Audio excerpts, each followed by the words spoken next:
तो चलिए जीव विज्ञान की सबसे बड़ी पहेलियों में से एक को सुलझाते हैं, जेनेटिक कोड। असल में जीवन की कहानी है एक ट्रांसलेशन चैलेंज की।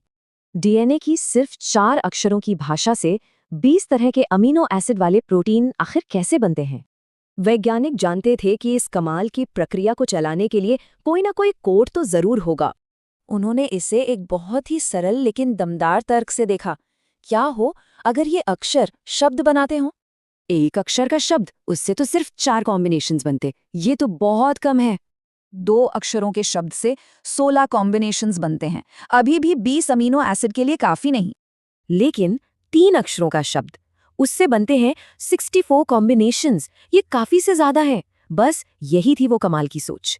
इस 3 अक्षर वाले कॉम्बिनेशन को नाम दिया गया कोडॉन। पर इसे साबित करना अगला बड़ा चैलेंज था। और इसे सच साबित किया हर गोबिंद खुराना और मार्शल निरेनबर्ग जैसे वैज्ञानिकों ने अपने काम से।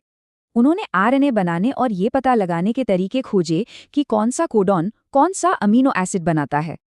और ये देखिए उनकी मेहनत का नतीजा। हर एक कोडॉन का मतलब अब डिकोड हो चुका था। अब मजेदार बात यह है कि ये कोड सिर्फ एक लिस्ट नहीं, इसके अपने कुछ खास नियम हैं। तो ये है वो कुछ खास बातें जो जेनेटिक कोड को इतना शानदार और एफिशिएंट बनाती हैं। इसका मतलब है कि कोड में एक तरह का सेफ्टी नेट है। एक ही अमीनो एसिड के लिए कई कोडॉन होते हैं। इसमें बिल्कुल साफ सिग्नल है कहाँ से पढ़ना शुरू करना है और कहाँ पर रुकना है। पर शायद सबसे बड़ी खासियत है इसकी यूनिवर्सैलिटी, जो धरती के हर जीव को जोड़ती है। मतलब जो 3 अक्षर का कोड एक बैक्टीरिया में काम करता है, वही हम इंसानों में भी करता है। ये एक मजबूत सबूत है। ये इशारा करता है कि धरती के सारे जीव एक ही सांझे पूर्वज से आए हैं।